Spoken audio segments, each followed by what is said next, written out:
Welcome take बेटा गुरु। मैं आपका विकास आपको अपने चैनल में काफ़ी स्वागत करता हूँ। तो स्टूडेंट आज हम बात करेंगे यूपीपीसीएल की क्लास नंबर 14 की, जो कि ये सिलेबस हमने आपके लिए तैयार किया था। और इसमें देखिए बच्चे पूछ रहे हैं, उनको कंफ्यूज हो रहा है। देखिए इसमें जब तक आप 50 में से जो 50 नंबर का आपका कंप्यूटर के क्वेश्चन जिसमें आएंगे, अगर आप इसमें पास नहीं होंगे पार्ट 1 में, तब तक आपको सेकंड पार्ट में एग्जाम देने के लिए नहीं देने का मौका मिलेगा। तो आपको फर्स्ट पार्ट को पास करना बहुत जरूरी है, यानी कि क्वालिफाई करना जरूरी है। मिनिमम आपको 20 से 30 नंबर आपको लाने हैं, तब आप उसमें क्वालिफाई करेंगे। ठीक है, तो ये जरूर ध्यान रखें। तो ये पार्ट बहुत इंपॉर्टेंट है। इस तरह से बेस है आपके यूपीपीसीएल को, आपको कोई भी एग्जाम हो, आरओ, एआरओ या असिस्टेंट अकाउंटेंट या सचिवालय की जो वैकेंसी आई हैं, किसी भी एग्जाम को आप ले लेंगे, उसमें ये आपके क्वेश्चन आने ही आने। ठीक है, तो देखिए हमने लगभग इसमें टॉपिक आपके खत्म कर दिए हैं। फंडामेंटल ये सारी, ये power point office, Libra office, ये सारी चीज़ मैंने आपके कंप्लीट कर दी। ई कॉमर्स, अब यहाँ पे कुछ टॉपिक बचे हैं जो कि सिक्योरिटी के हैं। और आज का जो टॉपिक होगा वो हमारे पास होगा फाइनेंशियल का।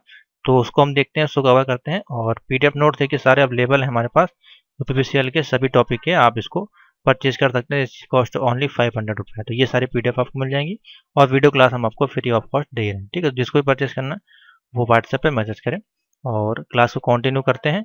और नेक्स्ट वीडियो हम लोग इसी तरह से अलग किसी टॉपिक पे बात करेंगे। तो डिजिटल आपका क्या हो गया, और दूसरा आपका फाइनेंस, यानी कि अर्थव्यवस्था हो गई और वित्तीय हो गया। डिजिटल अर्थव्यवस्था यानी कि जो भी आप दैनिक जीवन में इस समय जो आप देख रहे हैं, आज की जो दुनिया इस समय चल रही है, वो आपकी टोटल डिपेंड है किस पे, डिजिटल फाइनेंस पे, जो कि हम लोग किस प्रकार से यूज करते हैं डेली बेसिस पे। मोबाइल हो गया आपका, कंप्यूटर हो गया, टैबलेट हो गया, या अन्य कोई इलेक्ट्रॉनिक डिवाइस हो गई, आप जिसकी माध्यम से, जिसकी सुविधा से आप कोई भी भुगतान, डिजिटली भुगतान आप कर सकते हैं, वो आपका डिजिटल फाइनेंस सर्विस कहलाता है। यानी कि आप ऑनलाइन पेमेंट कर सकते हैं, परचेसिंग कर सकते हैं, या आप कहीं खरीदारी करने जाते हैं तो आपके पास डेबिट कार्ड्स होते हैं, आप डेबिट कार्ड से पेमेंट कर सकते हैं। एटीएम होते हैं, उनसे आप पेमेंट निकाल सकते हैं। और तमाम तरह की चीज़ें हैं जो आप डिजिटल फाइनेंस सर्विसेज के माध्यम से आप कर सकते हैं, जो कि आपको काफ़ी ज़्यादा सुविधाजनक होती है।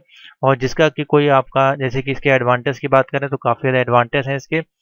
और जैसे कि आप देख सकते हैं, ये जो सुविधा है वो आपको किस माध्यम में देखने को मिल सकती है, बैंक में लघु फाइनेंस जो संस्थान होती है, मोबाइल ऑपरेटर हो गई, लघु एजेंट हो गए, और नेटवर्क के साथ अन्य सेवा प्रदान करने से मोबाइल फोन्स विक्रय बिंदु, पॉइंट ऑफ सेल उपकरण की उपलब्धता का फायदा उठाने के लिए आपको ये वित्तीय सेवाएं प्रदान करवाती है। तो ये एक तरह से काफ़ी ज़्यादा हेल्पफुल सुविधा है आपके लिए, जो कि डिजिटल फाइनेंस की सुविधा इस समय हम लोग अपने देश में और बाहर भी विश्व में हम लोग इसको यूज़ करते हैं। तो ये आपकी बेसिकली कहलाती है डिजिटल फाइनेंस।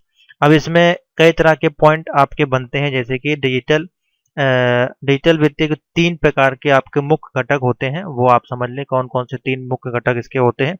तो पहला है डिजिटल ट्रांसैक्शन प्रोटोकॉल प्लेटफॉर्म, यानी कि डिजिटल, इसमें जो आपका होगा लेन देन का काम होगा, डिजिटल ट्रांसैक्शन इसमें किया जाएगा। इसमें आपका लेन देन का जो भी काम होगा, कार्यालय का काम होगा, व्यापार का काम होगा, वो सारा काम इसमें हम लोग करेंगे, जिसको कि हम लोग कहते हैं डिजिटल ट्रांसैक्शन। इसमें आपका ट्रांसैक्शन किया जाएगा। उसके बाद है आपका दूसरा पॉइंट है, इसमें दूसरा पॉइंट है रिटेल रिटेल एजेंट है। रिटेल एजेंट है इसमें, यानी कि रिटेल एजेंट जो होता है आपका, होता है लेन देन के विवरण को प्रेरित करने और प्रदान करने के लिए आपको एक बुनियादी ढांचा डिजिटल उपकरण के रूप में आपको प्रदान करवाता है, जिसके जिसके कारण से आप क्या क्या कर सकते हैं, या ग्राहकों नकदी को इलेक्ट्रॉनिक रूप से परिवर्तित करने के लिए आपको नकदी में बदलने में आपको सक्षम होता है। तो ये हो गया आपका। और इसमें आप देख सकते हैं तमाम तरह के सर्विसेज हम यूज़ करते हैं डिजिटल फाइनेंस के अंतर्गत। जैसे कि पहला हो गया हमारे पास, हम इसमें कार्ड यूज़ करते हैं, यूएसडी सर्विस को यूज़ करते हैं, यूएसएसडी, एईपीएस और यूपीआई और वॉलेट, इन सभी सर्विसेज को हम डिजिटल फाइनेंस के अंतर्गत यूज़ करते हैं।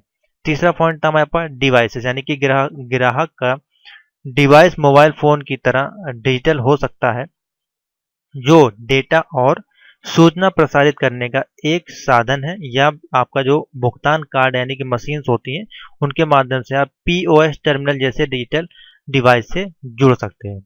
तो ये तो हो गए आपके डिजिटल सर्विसेज के 3 मुख्य भाग। उसके बाद ये जो आपका डिजिटल वित्तीय उपकरण कैसे लोगों के लिए उपयोगी है, तो मैंने आपको बता दिया ये आपको कम समय में और आप घर बैठे किसी भी कोने में आप डिजिटल भुगतान कर सकते हैं। तो इसलिए आपका बहुत ही ज़्यादा आपका ये उपयोगी हो जाता है। अब इसमें जैसे कि अब मैं आपको बता दे रहा हूँ, जैसे कि ये जो सर्विसेज दी गई इनके बारे में आपको समझा देता हूँ, फिर नेक्स्ट टॉपिक पे चलते हैं। तो पहले हमारे पास है कार्ड्स। कार्ड आपके क्या होते हैं?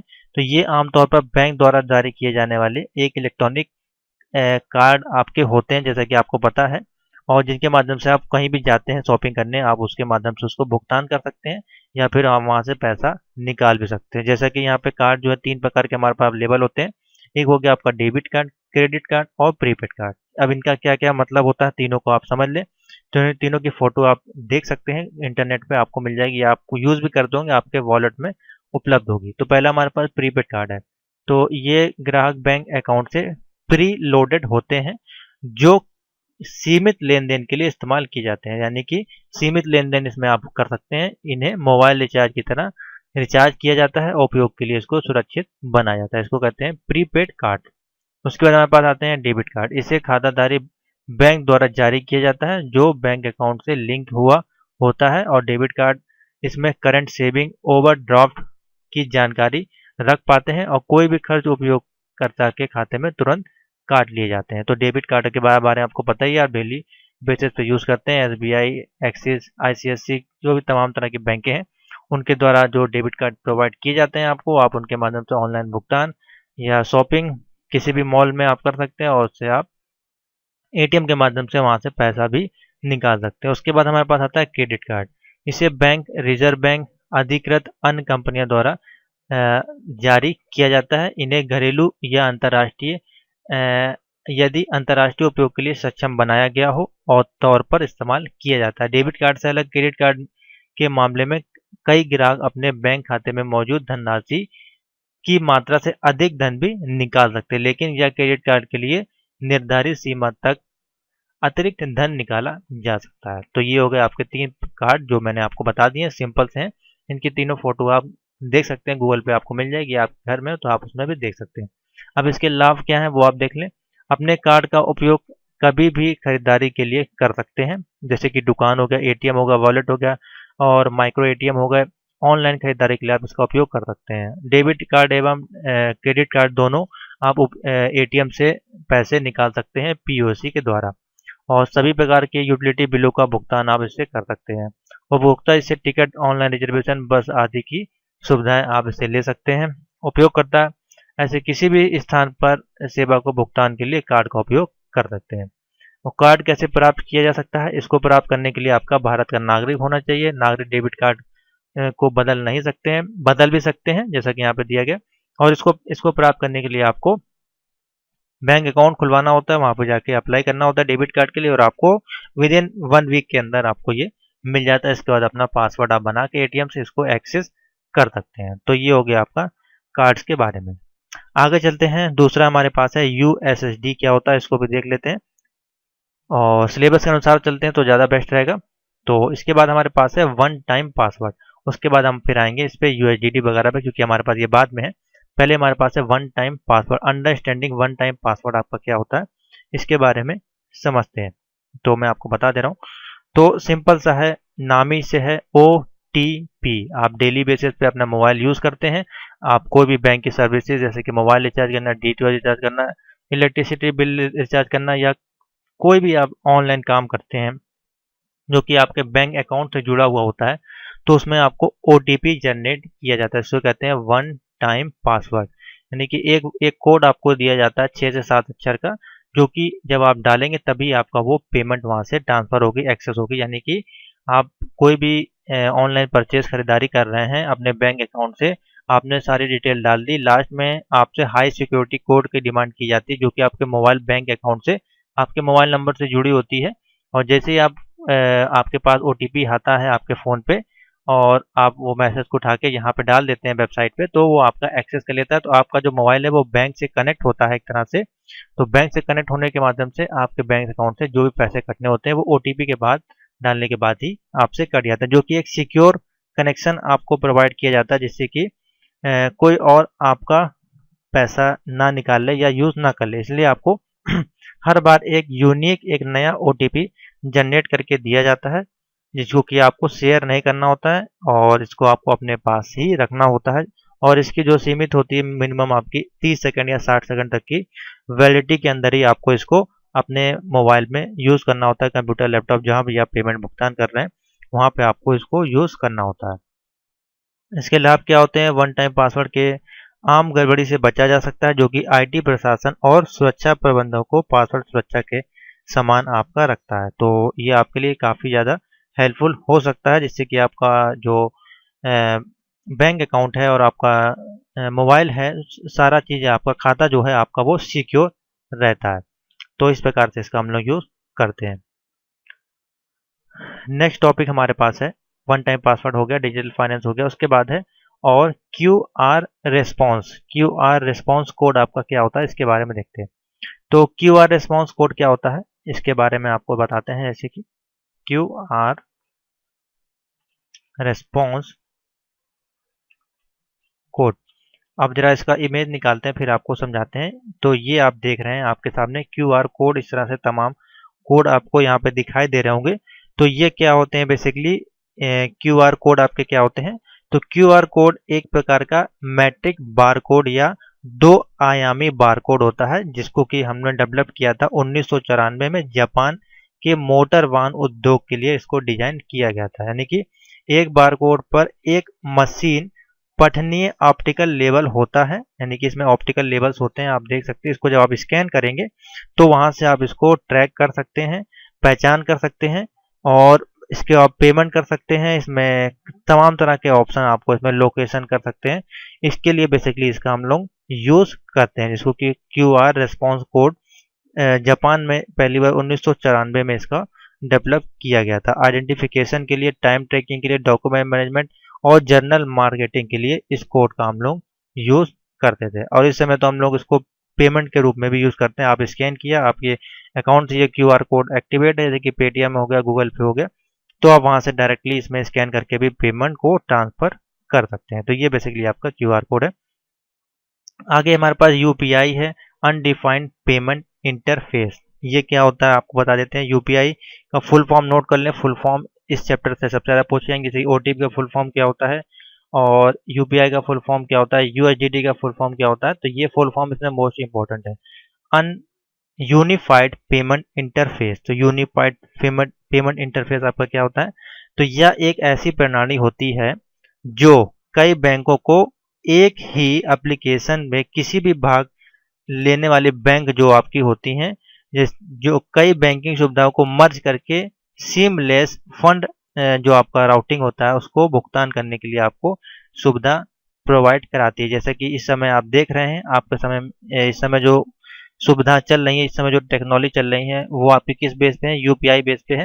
यानी कि यूपीआई के माध्यम से आप एक ही बैंक में तमाम तरह की सुविधा यानी कि पेमेंट को ट्रांसफर करना, जैसे कि आप यूपीआई के माध्यम से आप पेटीएम हो गया और भारत हो गया, भीम हो गया, पे हो गया, सभी तरह के ऐप को हम लोग यूज़ कर सकते हैं, एक्सेस कर सकते हैं। मिक्सअप जो आपका कह सकते हैं, एक तरह से एक मर्ज करके जिसको बनाया गया है वो यूपीआई है, यूनिफाइड पेमेंट इंटरफेस इसका नाम रखा गया है। इसके ये आपका यूनिक क्यों होता है? हाउ इट इज़ यूनिक, यानी कि यूनिक क्यों है? तो मोबाइल डिवाइस के द्वारा घड़ी के 24 घंटे 365 दिन आप इसमें मनी ट्रांसफर कर सकते हैं। सबसे पहली बात ये आपकी हो गई, यूपीआई के माध्यम से 24 घंटे आप इसमें मनी ट्रांसफर कर सकते हैं और किसी भी खाते से पहुंचने के लिए एक मोबाइल एप्लीकेशन को आपको यूज करना होता है और सिंगल क्लिक पर टू फैक्टर ऑथेंटिफिकेशन के द्वारा आप इसमें जो है पेमेंट को कर सकते हैं। और दोनों, और क्या है इसमें, यूटिलिटी बिल भुगतान, काउंटर पेमेंट, बारकोड स्कैन भी आपको इसमें मिलता है और सीधे मोबाइल ऐप से आप शिकायत भी कर सकते हैं। तो ये सारी चीज़ें इसमें आपको देखने को मिलती हैं, जिससे कि आपका ये काफ़ी ज़्यादा हेल्पफुल होती हैं। तो बेनिफिट ऑफ किस प्रकार से? ग्राहकों को निर्बाध निधि संग्रह आपको प्रदान करता है, यानी कि सीमलेस फंड कंसनल, no risk to store customer, यानी कि आपको स्टोर करने की जरूरत नहीं होती है आप, और ई पे भुगतान, आई पेमेंट ऐप के माध्यम से आप पेमेंट कहीं भी कर सकते हैं। तो इसको आपको रजिस्टर्ड करना होता है, अपनी बैंक से लिंक कराना होता है और उसको जब लिंक करने के बाद, आधार कार्ड से लिंक करने के बाद, मोबाइल नंबर से लिंक करने के बाद ये आपकी एक्सेस करने लायक हो जाती है। तो इसको आपको इस प्रकार से इसमें सेंडिंग, रिसीव और स्कैन और पे का ऑप्शन मिलता है। और इसको आप आसानी से किसी भी ऐप में पेमेंट कर सकते हैं। तो ये तो हो गई आपकी यूपीआई।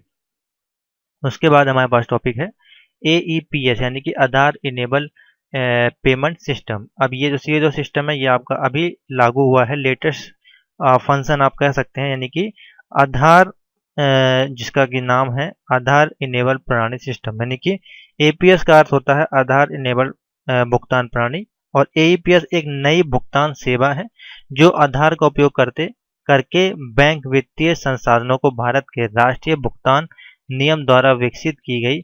यह प्रणाली एक बैंक के नेतृत्व वाला मॉडल है जो कि आपका जो है आधार प्रमाणीकरण के उपयोग के लिए किसी भी बैंक के बिजनेस कॉरपोरेशन बैंक के माध्यम से पॉइंट ऑफ सेल और माइक्रो एटीएम व ऑनलाइन वित्तीय लेन देन की अनुमति आपको देता है।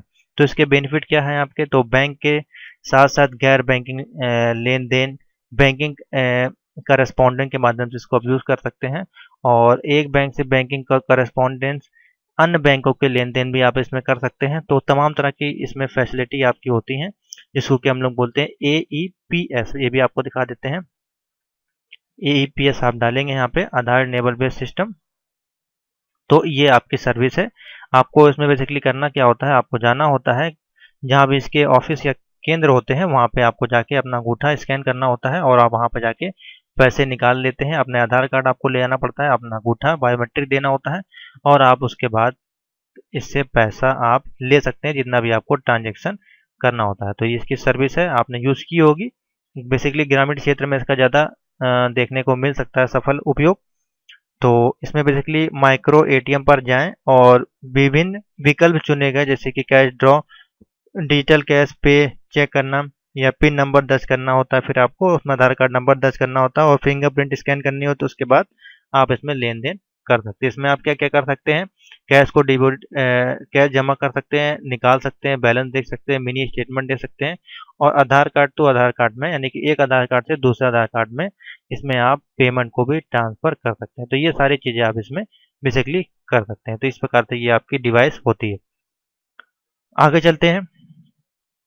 आगे हमारे पास है यूएसडीडी यानी कि unstructured supplementary service data, most important है, इसको भी हम लोग देखते हैं। यूएसएसडी, यूएसएसडी क्या होता है, यानी कि जो आपका मोबाइल होता है उसमें आप देखते हैं *123 हैज, *121 हैज, *99 हैज, इस प्रकार के कोड होते हैं, 11 हैज। तो उनके माध्यम से आप किस प्रकार से अपने पेमेंट का भुगतान वगैरह कर सकते हैं केवाईसी के माध्यम से, नो योर कस्टमर। तो वो ये सुविधा आपको प्रोवाइड करती है यूएसएसडी यानी कि अनस्ट्रक्चर्ड सप्लीमेंट्री सर्विस डेटा। तो इसको हम लोग किस प्रकार से यूज करते हैं बेसिकली, तो इसका जो कोड सर्विस कोड बनाया गया देश भर में वो बनाया गया *99 हैश सेवा आपकी शुरू की गई थी बैंकिंग सेवा के लेन देन के लिए, और बैंकिंग ग्राहक अपने मोबाइल फोन पर *99 का सभी टेलीकॉम सर्विस के लिए समान नंबर आपको एक दिया गया था जिसको आप इलेक्ट्रॉनिक मेन्यू के माध्यम से लेन देन का लाभ इसमें आप उठा सकते हैं, जो कि 12 विभिन्न भाषाओं में आपको पहुंचा देता है। और इसके कैसे प्राप्त कर सकते हैं, इसको नया खाता खोलने के लिए आपको केवाईसी अपने ग्राहक सेवा केंद्र पर जाना होता है, वहाँ जानकारी देनी होती है, मोबाइल नंबर और बैंक खाते से लिंक करना होता है। उसके बाद आपको रजिस्टर करना होता है यूएसडीडी मोबाइल बैंकिंग अपनी। उसके बाद आपको मिलेगा मोबाइल मनी आइडेंटिफिकेशन, उसके बाद आपको गेट पिन मिलेगा, एम पिन। उसके बाद आपको लेन देन के लिए क्या क्या आवश्यक होगा, आपको रिमेंबर करना पड़ेगा आपकी MMID को। उसके बाद एम पिन यानी कि डायल करना होगा *99 और रजिस्टर्ड करना होगा अपने मोबाइल नंबर को, और फिर आप इसको यूज कर सकते हैं। और इसमें आपको क्या क्या सुविधाएं मिलती हैं, पहला हो गया आपका balance enquiry, mini statement, fund transfer कर सकते हैं अकाउंट नंबर पे, आधार नंबर पे, और अपनी MMID जान सकते हैं, और अपनी एम पिन को जनरेट कर सकते हैं, या फिर आप OTP को जनरेट कर सकते हैं। तो ये सारी सुविधाएं इसमें आपको देखने को मिलती हैं। तो इस प्रकार से आप देख सकते हैं मनी ट्रांसफर हो गया, बैलेंस चेक हो गया, माई ट्रांजेक्शन होगा, ये तमाम फीचर इसमें आपको देखने को मिलते हैं। और इसमें आप कितना फंड ट्रांसफर कर सकते हैं, मिनिमम 5,000 एक दिन में और 50,000 साल भर में। आप इसमें सिर्फ SSD कोड के अनुसार, अगर आपके बैंक से लिंक होगी ये आपका मोबाइल नंबर और आपका जो डिवाइस होगी, एप्लीकेशन होगी, तो आप इसको, आपको जो GSM नंबर होगा वहाँ से बैंक से अटैच होगा, तो आप जैसे *99 हैश दबाएंगे आपके सामने इस प्रकार से ऑप्शन आ जाएंगे तमाम, और फिर आप उसमें बैलेंस का भुगतान वगैरह कर सकते हैं। तो बहुत ही सिंपल है आपका ये। तो ये थे आपके मोस्ट इंपॉर्टेंट टॉपिक जो कि सिंपल से थे, मैंने आपको बता दिए। उसके बाद है आपका कार्ड है, क्रेडिट कार्ड, डेबिट कार्ड, ई बैलेंस, ये मैंने आपको बता दिए। क्रेडिट कार्ड और डेबिट कार्ड आपके किस प्रकार के होते हैं अभी मैं आपको फिर समझा दे रहा हूँ एक बार से, जिससे कि आपको और अच्छे से समझ में आ जाएगा। पीडीएफ चलते हैं, पीडीएफ हमारे पास अवेलेबल है। तो ये यूएसडी है इसके मैंने आपको बता दिया ऑलरेडी। यहाँ पे डेबिट कार्ड, क्रेडिट कार्ड क्या होते हैं यहाँ पे आपको दिया है, कोई दिक्कत नहीं। आगे चलते हैं। तो इसको हम छोड़ देते हैं। ई वैलेट है, POC point of sale, internet banking है, और ज़्यादा कुछ है नहीं इसमें, ख़त्म ही है टॉपिक आपका। तो मैं आपको फिर से एक बार बता दे रहा हूँ यहाँ पे। आगे चलते हैं। डेबिट कार्ड और क्रेडिट कार्ड को छोड़ते हुए अब हम आते हैं सीधे ई वैलेट पे। ई वैलेट आपका क्या है? आपका ई वैलेट यानी कि ऑनलाइन आपका जो है एक वैलेट है, जिसमें कि आप कुछ अमाउंट स्टोर करके रखते हैं। अभी मैं आपको फिर से यहाँ दिखा दे रहा हूँ ई वैलेट क्या होता है। ई वैलेट सर्विस क्या है? तो एक तरह से आपका ऑनलाइन एक तरह का पर्स होता है, वैलेट होता है। जैसे कि आप देख सकते हैं यहाँ पे एक एक आपका वैलेट है, जिसमें आप कुछ अमाउंट स्टोर करके रखते हैं, और जब भी आप कहीं रास्ते में जाते हैं आपको अपने साथ पर्स रखने की जरूरत नहीं होती है, आपके पास ई वैलेट होता है, और आप अपना अकाउंट को लॉगिन करके वहाँ से पेमेंट कर सकते हैं, भुगतान कर सकते हैं, या पेमेंट को रिसीव कर सकते हैं। तो इसको हम लोग ई वैलेट कहते हैं। और आपके पास ऑफलाइन वैलेट होता है, जो आपके पर्स में होता है, जिसमें आप नोट लेके घूमते, हो सकता है वो गिर जाए, खो जाए, या कुछ भी हो सकता है। लेकिन इसमें ऐसा कुछ नहीं है। इसमें आपको सिर्फ मोबाइल की ज़रूरत होती है, और आपको कई तरह की इसमें ऐप आपकी आती है, तमाम तरह की टेस्ट मोस्ट यहाँ पे दे सकते हैं, जैसे कि बूस्ट हो गई, ये तमाम तरह की जो ऐप यहाँ पे दी गई, इन ऐप का इस्तेमाल करके आप किसी भी, जैसे कि पेटीएम होगा, कीवी हो गए, तमाम तरह की मोबाइल ऐप आती हैं, इनका यूज़ करके आप पेमेंट कर सकते हैं, पेमेंट निकाल सकते हैं ऑनलाइन माध्यम से। इसका पेमेंट का प्रोसेस बहुत ही सिंपल सा होता है, लेकिन थोड़ा सा सिक्योरिटी और रिस्क इसमें होता है। दुकानदारों से आपको इसमें बचाना पड़ता है अपने पासवर्ड वगैरह को। बस इतना आपको इसमें आपको ध्यान देना, जैसे कि आपका पेटीएम हो गया, आपका ई वैलेट हो गया, आपका मोवी कीवी हो गया, ऑक्सीजन हो गया, आपका सर्टस हो गया, आईटीएस कैश हो गया, और पॉकेट हो गया आईसीसीआई का, बडी हो गया, एसबीआई बडी हो गया आपका, और एचडीएफसी पेज ऐप हो गया। ये सारी जो ऐप हैं आपकी कौन सी हैं? ई वैलेट ऐप आपकी कहलाती हैं। और सब में आपका अलग अलग फीचर होता है, लेकिन आप इसमें सभी mobile recharge, D2H recharge, online payment, सारा काम आप इसमें कर सकते हैं। और मिनिमम इसमें लेन देन आपका 50,000 से 1 लाख तक के बीच में आपका हो जाता है। तो ये हो गया आपका ई वैलेट का काम। उसके बाद है POS क्या है? Point of sale. ये और इजी है। तो POS आपका क्या है, ये भी आपको दिखा देते हैं, डिवाइस किस प्रकार की होती है। POS तो इस प्रकार की एक डिवाइस होती है आपकी पॉइंट ऑफ सेल। जैसे कि आप देखते होंगे जब आप मॉल वगैरह में जाते होंगे, तो वहाँ पे आपको इस प्रकार की मशीन लगी होती है, और आपको जो ग्राहक होता है, वो आपको, जो मकान दुकानदार होगा, वो आपको सारा आपका सामान लेके लिस्ट बना के इस प्रकार की मशीन के आपको पेमेंट करने को देता है, और आप अपने क्रेडिट कार्ड या डेबिट कार्ड से स्क्रैच करके वहाँ पे पेमेंट कर लेते हैं। तो ये क्या है? बेसिकली पॉइंट ऑफ सेल है, एक एक खुदरा लेन देन पूरा होने का समय और स्थान है, और यह एक बिंदु है जिस पर ग्राहक माल के बदले या किसी सेवा के प्रावधान में व्यापारी को बड़े भुगतान करता है। और इसमें क्या एडवांटेज क्या है इसमें, यानी कि जो पॉइंट ऑफ सेल है, इसमें खरीद का एक महत्वपूर्ण टुकड़ा वह स्थान है जहां पर ग्राहक सेवाओं के लिए भुगतान करता है, और जहां बिक्री देय हो सकती है। तो इसके भी आपके इसके हार्डवेयर कंपोनेंट क्या होते हैं, इसमें आपको समझाया गया है। जैसे कि मॉनिटर हो गया, टैबलेट हो गया, बार कोड स्कैनर हो गया, क्रिएट एंड रीड। इसमें आपको जो डिवाइसेस यूज होती हैं उसके बारे में बताया जा रहा है, यानी कि इसके साथ साथ जो हम लोग ऐड करेंगे, आपका मॉनिटर हो गया, ये आपका टैबलेट हो गया। उसके बाद हम लोग बार कोड स्कैनर इसमें यूज़ करते हैं, जैसे कि साथ में होगा, जैसे कि आपका कोई सामान है, उसको आपने स्कैन कर लिया और उसका प्राइस इसमें आपका आ जाता है। और क्रेडिट कार्ड है, डेबिट कार्ड है आपका, उसको रीड करने की ये मशीन होती है। इसके साथ जो यूज़ करते हैं, उसके बाद रिसिप्ट प्रिंटर होता है, इसी में प्रिंटर भी आपका लगा होता है, जिससे कि आपको रिसिप्ट मिल जाती है। तो ये पूरा आपकी गैजेट्स आते हैं, डिवाइस पूरी आपकी इस प्रकार से आपको देखने को मिलती है पूरा। और इसमें कैश ड्रॉल करने का ऑप्शन भी आपको मिलता है। तो ये पूरी एक तरह से कंप्लीट मशीन होती है, जिसको कि हम लोग POS बोलते हैं। ये बेसिकली मॉल वगैरह में आपको देखने को मिलती है। उसके बाद नेक्स्ट टॉपिक हमारे पास इसमें इंटरनेट बैंकिंग। इंटरनेट बैंकिंग आपको पता है एक बहुत ही बड़ा साधन है, जिसके माध्यम से हम लोग ऑनलाइन पेमेंट का भुगतान करते हैं या ट्रांसफ़र कर सकते हैं या उसके स्टेटमेंट देख सकते हैं। कुछ भी आप काम करना चाहते हैं ऑनलाइन भुगतान, पेमेंट करना, पेमेंट को भेजना, रिसीव करना, पासबुक एंट्री देखना या पासवर्ड बनाना, प्रोफाइल को एक्टिवेट करना, इंटरनेशनल पेमेंट करना, ये सारा काम आपका इंटरनेट बैंकिंग यानी कि INB के माध्यम से आप कह सकते हैं इंटरनेट बैंकिंग।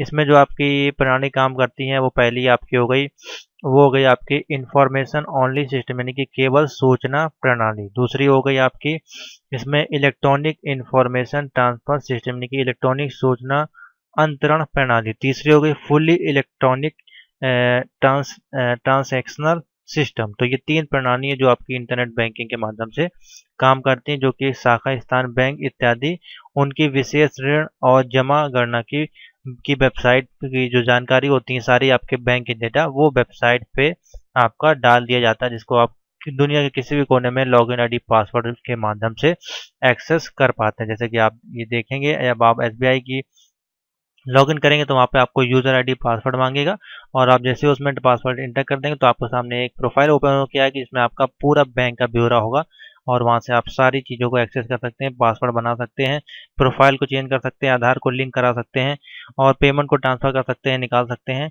सारा चीज़ें आप पूरा ट्रांजैक्शन अपना चेक कर सकते हैं। तो ये आपकी इंटरनेट बैंकिंग है जो आप यूज़ करते हैं। तो इंटरनेट बैंकिंग के माध्यम से आप जैसे कि मान लीजिए आपको ये फॉर्म भरना है उसमें पेमेंट कर सकते हैं। इसमें आपको डेबिट कार्ड की ज़रूरत नहीं पड़ती है। आपको सिर्फ अपने अकाउंट से लॉगिन करना होता है। लॉगिन करने के बाद आपको मोबाइल में OTP आएगा। OTP के बाद आप इसमें पेमेंट कर सकते हैं। तो बहुत ही ईजी है।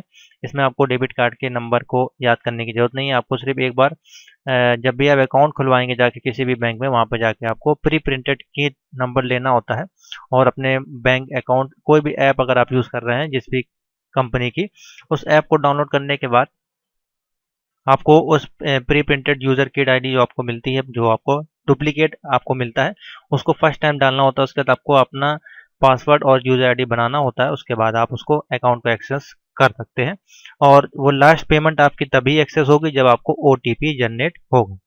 तो ये आपका बेसिकली है इंटरनेट बैंकिंग के माध्यम से आप तमाम तरह के कार्य घर बैठे कर सकते हैं। जैसे कि इस समय कोविड-19 चल रहा है तो अगर आपको पेमेंट कहीं ट्रांसफर करनी है इंटरनेट बैंकिंग के माध्यम से आप इसमें ट्रांसफर कर सकते हैं। इसमें भी आपको कई तरह के ऑप्शन देखने को मिलते हैं, वो मैं अभी आपको बताऊंगा। जैसे कि इंटरनेट बैंकिंग के लिए आपको ऑप्शन क्या क्या मिलते हैं, जो कि इलेक्ट्रॉनिक फंड ट्रांसफर के रूप में NEFT हो गया, RGTS हो गया, IMPS हो गया। तो ये सारी सुविधाएं आपको इंटरनेट बैंकिंग में देखने को मिलती है। इसी प्रकार से आपका ATM है, ऑटोमेटिक टेलर मशीन है, इसके माध्यम से आप पैसा निकाल सकते हैं। 24 घंटे और 365 दिन ये आपकी काम करती है। अगर इसमें बैलेंस होगा तो ही आपका निकलेगा, जो कि आपका क्रेडिट और डेबिट कार्ड के माध्यम से इसमें पैसा निकाला जा सकता है। 3 बार से अधिक अगर आप उसी कंपनी में निकालेंगे तो आपका पैसा कटेगा। ये सारी नॉर्मल चीज़ें आपको पता है। अगर आपको क्वेश्चन इसमें मिलेंगे तो आप आराम से लिख सकते हैं। इसमें आपको समझाने या रटवाने की हमको ज़रूरत नहीं पड़ेगी। और यहाँ पे जो है ई बैंकिंग के माध्यम से आप क्या क्या इसमें सर्विसेज को यूज़ कर सकते हैं। तो आप इसमें बिल पेमेंट सर्विस कर सकते हैं, फंड ट्रांसफ़र कर सकते हैं, क्रेडिट कार्ड कस्टमर को यूज़ कर सकते हैं, रेलवेज के पास को या इंटरनेट बैंकिंग इन्वेस्टमेंट कर सकते हैं, रिचार्ज कर सकते हैं, प्रीपेड शॉपिंग कर सकते हैं। तो ये सारी चीज़ें आप इसमें कर सकते हैं। सिक्योरिटी के लिए आपको इसमें जो है आपका जो है यूज़र आईडी पिन होता है और ईमेल एड्रेस होता है, मोबाइल नंबर होता है, इनको आपको थोड़ा सिक्योर करके रखना होता है, अपडेट करना होता है पासवर्ड वगैरह को, और कुछ सिक्योर पासवर्ड आपको इसमें बनाना होता है। इतनी चीज़ें हैं इसमें बेसिकली, और इसके एडवांटेज हैं और कुछ डिसएडवांटेज हैं जो कि मोस्ट इंपॉर्टेंट है, ये आपको पता होने चाहिए। आगे चलते हैं इलेक्ट्रॉनिक फंड ट्रांसफर जिसको हम लोग कहते हैं NEFT। NEFT इसको डालकर देखते हैं यहाँ पे। तो NEFT यहाँ पे क्या है आपके सामने आ चुका है। ये एक तरह से ये आपकी सुविधा है जिसको NFT कहते हैं, जिसको आप बहुत ही स्पीड के माध्यम से किसी भी बैंक पे आप इसमें ट्रांसफ़र कर सकते हैं मनी को। इसमें आपको सिर्फ अकाउंट नंबर, IFSC कोड और अकाउंट नंबर के नाम की ज़रूरत आपको इसमें पड़ती है, और इसके अलावा इसमें कुछ नहीं। 3 चीज़ों की ज़रूरत पड़ेगी, जो अकाउंट खाता धारक का नाम और आपका उनका IFSC कोड और उनका अकाउंट नंबर। 3 चीज़ें आपको डालनी होती है, उसके बाद अमाउंट डालनी होती है और आप 24 आवर इसको NEFT के माध्यम से पेमेंट कर सकते हैं। इसमें कुछ आपकी टाइमिंग लिमिट होती है, और जैसे कि ये आपकी सर्विसेज काम करती है 9 बजे शाम 6 बजे तक, इस प्रकार से RBI के जो रूल के अनुसार।